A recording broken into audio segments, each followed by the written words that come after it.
Hello बच्चों, आप सभी का स्वागत है आपके अपने यूट्यूब चैनल टेक्निकल डिप्लोमा पर। आज के इस वीडियो में हम वैश्वीकरण का वीवीआई ऑब्जेक्टिव क्वेश्चन करने वाले हैं। इस चैप्टर से 3 से 4 प्रश्न बोर्ड एग्जाम में पूछे जाते हैं जो कि काफ़ी महत्वपूर्ण है। जितने भी ऑब्जेक्टिव क्वेश्चन हम इस चैप्टर से अभी कराएंगे सभी इम्पोर्टेंट हैं। जितने भी क्वेश्चन एग्जाम में पूछे जाएंगे वो सभी यहीं से आ जाएंगे, तो आप इसे नोट कर लेना, याद कर लेना, ताकि आपको एग्ज़ाम में बेहतर अंक प्राप्त हो सके। तो चलिए वीडियो को फटाफट से करते हैं शुरू। सबसे पहला प्रश्न है इसका, वैश्वीकरण ने देशों को किया है। ऑप्शन ए में बहुत दूर, करीब, अति दूर या फिर इनमें से कोई नहीं। तो वैश्वीकरण से सारे देश करीब आए हैं, तो इसका आंसर 2 ऑप्शन नंबर बी करीब हो जाएगा। अगला प्रश्न है क्वेश्चन नंबर 2, उदारीकरण प्रतिबंधों को हटाती है। ऑप्शन ए में परमिट संबंधी, लाइसेंस संबंधी, कोटा संबंधी या फिर ऑप्शन नंबर डी इनमें सभी। तो उदारीकरण जो है वो सभी संबंधी को हटाती है, परमिट संबंधी हो, लाइसेंस संबंधी हो या फिर कोटा संबंधी हो, ये सभी प्रतिबंधों को उदारीकरण हटा देती है। अगला प्रश्न है हमारा क्वेश्चन नंबर 3, आर्थिक सुधार कब लागू हुआ था। ऑप्शन ए में 1993 ईस्वी में, 1990 ईस्वी में, 1991 ईस्वी में या फिर ऑप्शन नंबर डी 1981 ईस्वी में। तो इसका जो सही आंसर है वो है ऑप्शन नंबर सी 1991 ईस्वी में। सभी के सभी क्वेश्चन इम्पोर्टेंट है, आप इसे नोट करते रहें। सभी प्रश्न यहीं से आ जाएंगे अगर इस चैप्टर से कोई भी प्रश्न आया तो चलिए हमारा अगला प्रश्न है क्वेश्चन नंबर 4, बहुराष्ट्रीय कंपनियां बहुत हद तक अपने लागत मूल्य में लाती है। ऑप्शन ए में वृद्धि, कमी, भारी वृद्धि या फिर ऑप्शन सी वृद्धि या फिर ऑप्शन नंबर डी साधारण वृद्धि। तो इसका जो सही आंसर है वो है ऑप्शन नंबर ए कमी। हमारा अगला क्वेश्चन है क्वेश्चन नंबर 5, विकसित राष्ट्र श्रम के निर्बाध प्रवाह में उत्पन्न कर रहे हैं। ऑप्शन ए में सहयोग, बाधा, रियायत या फिर ऑप्शन नंबर डी तो है नहीं, तो इसका जो सही आंसर है वो ऑप्शन नंबर बी बाधा। अगला प्रश्न है क्वेश्चन नंबर 6, भारत सरकार ने निजीकरण की नीति कब अपनाई। ऑप्शन है 1990 ईस्वी में, 2001 ईस्वी में, 1991 ईस्वी में या फिर ऑप्शन नंबर डी 1992 ईस्वी में। तो इसका जो सही आंसर है वह है ऑप्शन नंबर सी 1991 ईस्वी में। आप इसे नोट करते रहे, याद करते रहे। अगला प्रश्न है क्वेश्चन नंबर 7, निम्नलिखित में निवेश की सुविधा नहीं है। ऑप्शन ए में बिजली बिल, भूमि, भवन या फिर ऑप्शन नंबर डी मशीन। तो इसका जो सही आंसर है वो है ऑप्शन नंबर ए बिजली बिल। हमारा अगला प्रश्न है क्वेश्चन नंबर 8, विदेशी निवेश का उद्देश्य होता है। विदेशी निवेश का उद्देश्य होता है ऑप्शन ए में हानि, न लाभ न हानि, लाभ या उपयुक्त तीनों। तो विदेशी जितने भी कंपनी होते हैं उसका एक ही उद्देश्य होता है, हमें लाभ होता है। इसका आंसर ऑप्शन नंबर सी हो जाएगा।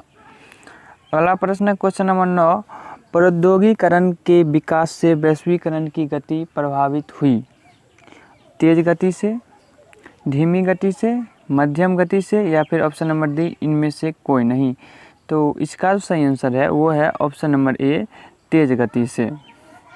हमारा अगला प्रश्न है क्वेश्चन नंबर 19, WTO का विस्तारित रूप क्या है।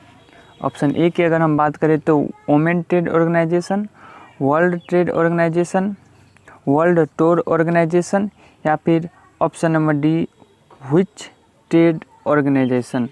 तो इसका जो सही आंसर है वो है option number B world trade organisation.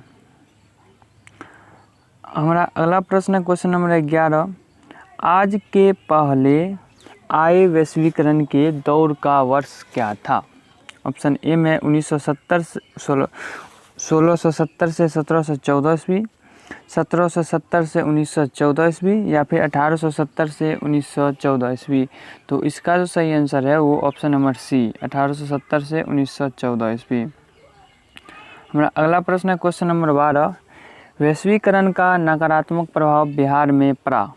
अपेक्षाकृत कम, साधारण या अपेक्षाकृत ज़्यादा। तो इसका जो प्रभाव बिहार पर बहुत ही कम पड़ा था, तो ऑप्शन नंबर ए अपेक्षाकृत कम। हमारा अगला प्रश्न है क्वेश्चन नंबर 13, भारत में आर्थिक सुधार आरंभ कब हुआ था।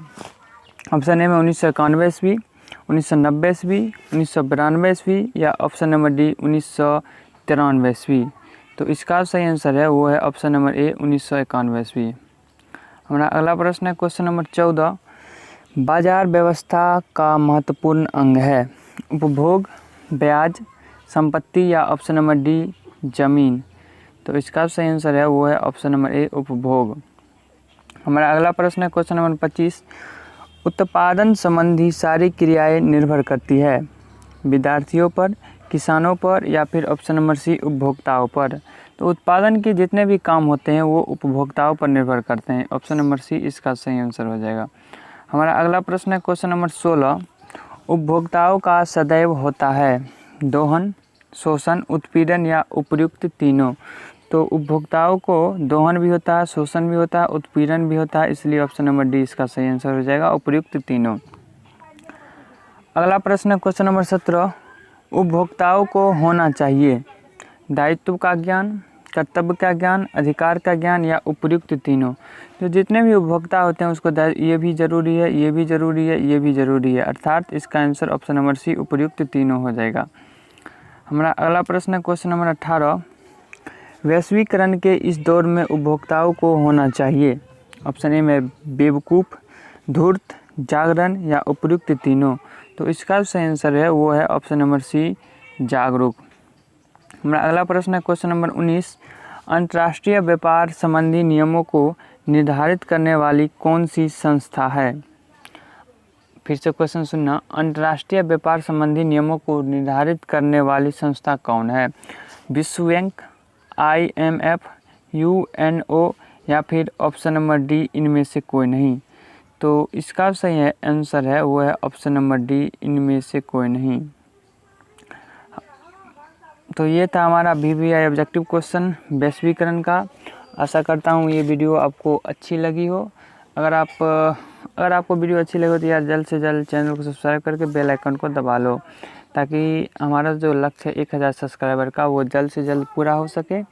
और यार शेयर कर दो वीडियो को। चलिए यहीं पे करते हैं इस वीडियो को समाप्त। पढ़ाई करते रहिए। All the very best.